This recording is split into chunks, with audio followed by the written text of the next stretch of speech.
E aí pessoal, tudo bem? Bem-vindos a mais uma videoaula. Hoje, no nosso encontro de número 19, nós vamos falar sobre a NR10, Segurança em Instalações e Serviços em Eletricidade. Antes de falar da NR10 propriamente dita, eu coloquei no nosso site um material muito legal elaborado pelo SESI, que é a NR10 comentada. É só dar um pulinho no nosso blog, sabinosst.blogspot.com. Ele tem essa cara aí.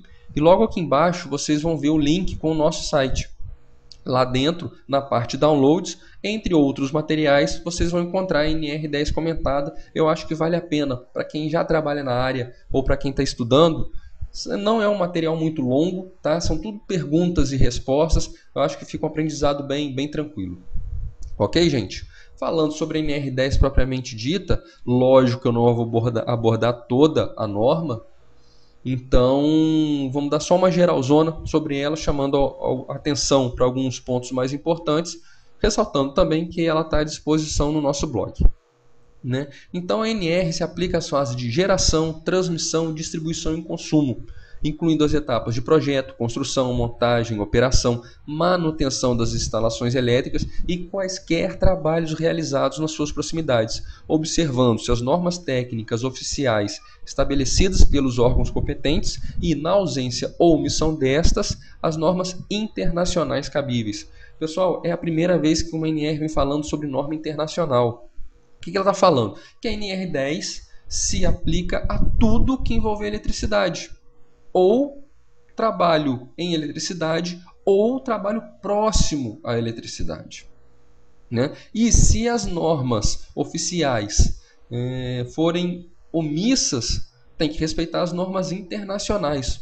E essa aqui é uma imagem que eu peguei na internet que resume bem o que as fases que a NR10 se aplica.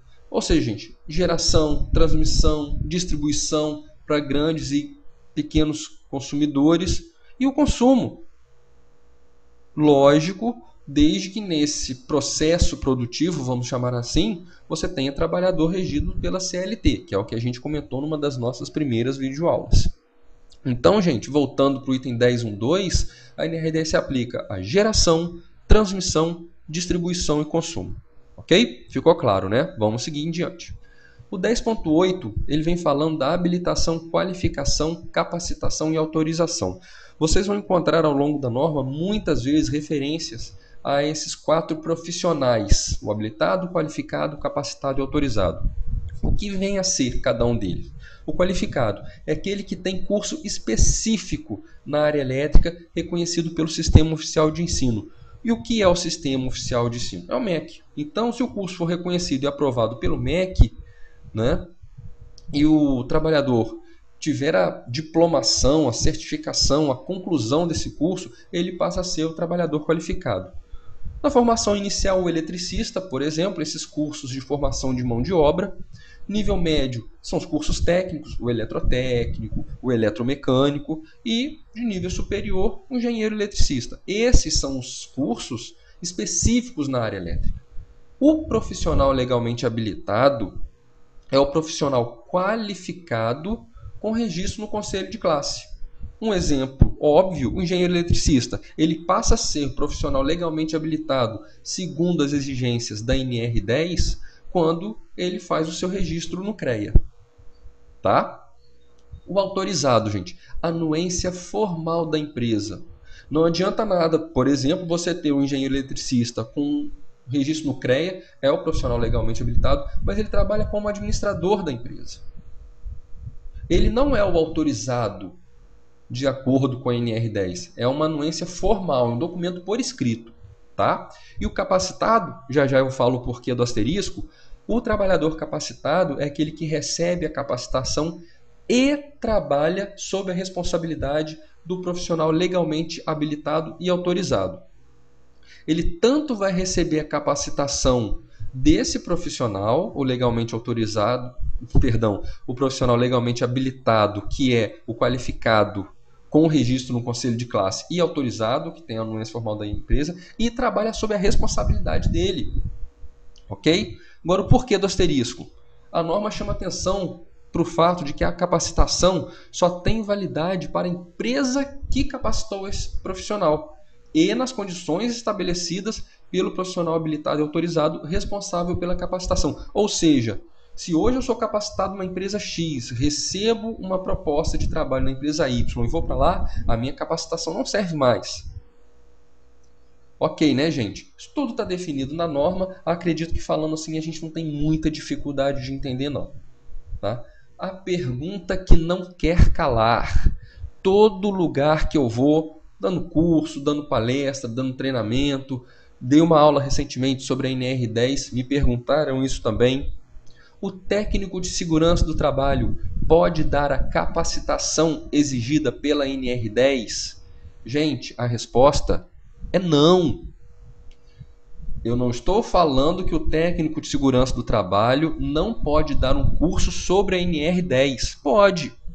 Eu não tenho habilitação legal nenhuma de acordo com a NR10 e eu estou fazendo esse bate-papo com vocês. Então, não quer dizer que ele não pode dar um curso sobre a NR10. A pergunta é: o técnico de segurança do trabalho pode dar a capacitação exigida pela NR10? Nos anexos vocês encontram 2 grades de programação de 40 horas e de 80 horas. O técnico de segurança do trabalho pode dar? Não. Por quê? Por que não? Vamos recordar, gente. Recordando. Profissional qualificado. Curso específico na área elétrica reconhecido pelo Sistema Oficial de Ensino. Exemplos: eletricista, eletrotécnico, engenheiro eletricista. O profissional capacitado é o que recebe a capacitação e trabalha sob a responsabilidade do profissional legalmente habilitado. Tá? Chamar atenção para esses 2 itens. É o que recebe a capacitação e trabalha sob a responsabilidade do PLH. Né? Quem é o PLH? É o profissional qualificado com registro no conselho de classe. E quem é o qualificado?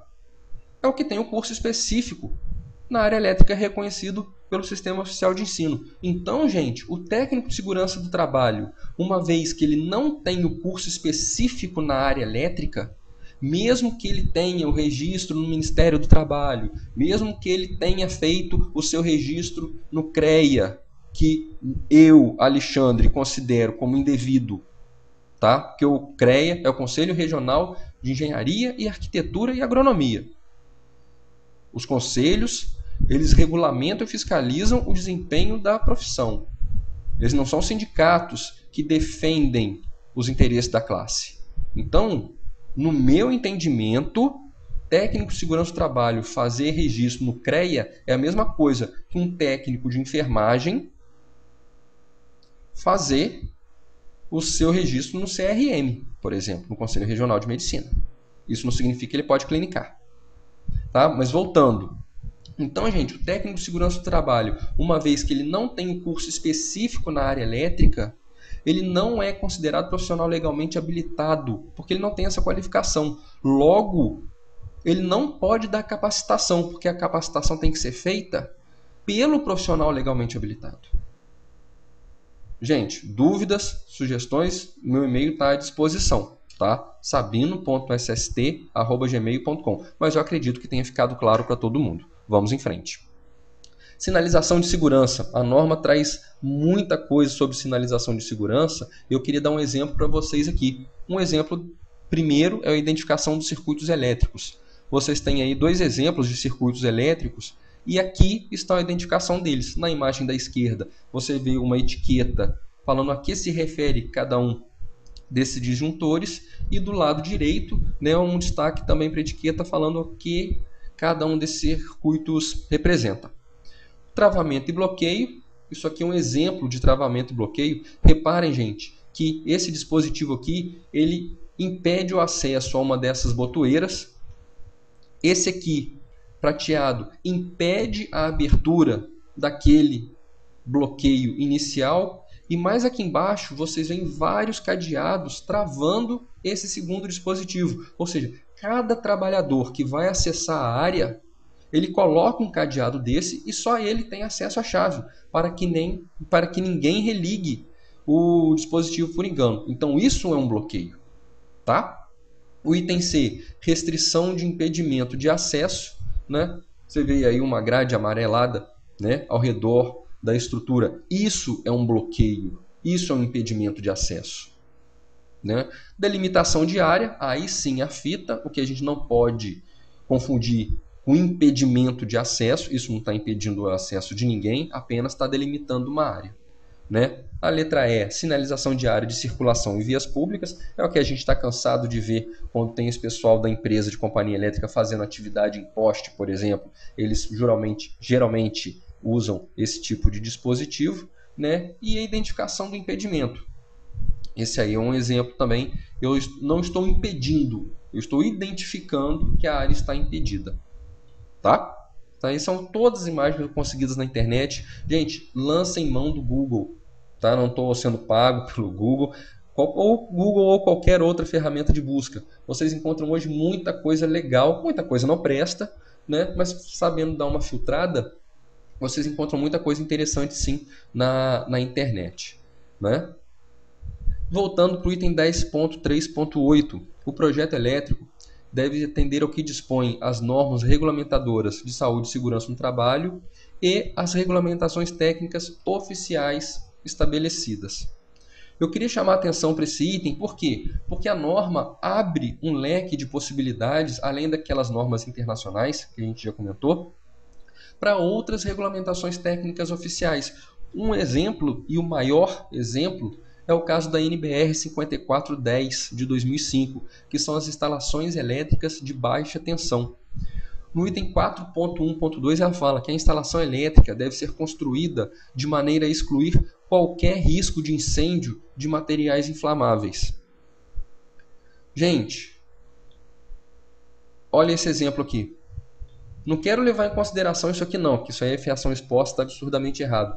Mas olha só isso aqui. É um dispositivo elétrico instalado em material inflamável, que está na madeira. Então, esse tipo de situação não pode acontecer. Isso aí foi visto no canteiro de obra, né, que é muito comum, mas hoje a gente tem as obras que a gente tem fiscalizado, quando que é raro hoje em dia, pelo menos aqui em Maceió. Quando a gente encontra esse tipo de situação, ainda a gente imediatamente interdita, né, porque o risco grave iminente de incêndio, a madeira ela não conduz corrente elétrica, mas ela é inflamável. Então, se isso aí dá algum tipo de curto-circuito, gera uma centelha, né, isso aí pode incendiar. Então, grave iminente risco de incêndio no local. Então, a gente geralmente interdita a linha de energia, o que acaba parando o canteiro inteiro, se for só essa rede de distribuição. E o pessoal providencia e coloca um quadro elétrico apropriado. Ok, gente? Tá? Então, só queria chamar a atenção para isso, que a instalação elétrica deve ser construída de maneira a excluir qualquer risco de incêndio de material inflamável. Gente, como sempre, à disposição no Orkut, no Gmail, no Facebook e no Twitter. Tá? Volto a destacar que no blog e no nosso site vocês encontram material bem legal sobre isso. No blog eu deixei um vídeo também à disposição sobre o arco elétrico. Tá? É bem bacana que quando você trabalha com alta voltagem, um dos riscos é o arco elétrico. Então eu coloquei lá um vídeo que eu consegui no YouTube, né? Ele está à disposição no nosso blog também, não deixem de dar uma olhada. O meu obrigado, fiquem com Deus. Dúvidas, estou à disposição em todas essas ferramentas. O pessoal que tem me inscrito sabe que eu procuro responder o mais rápido possível. Até a próxima, um grande abraço e tchau!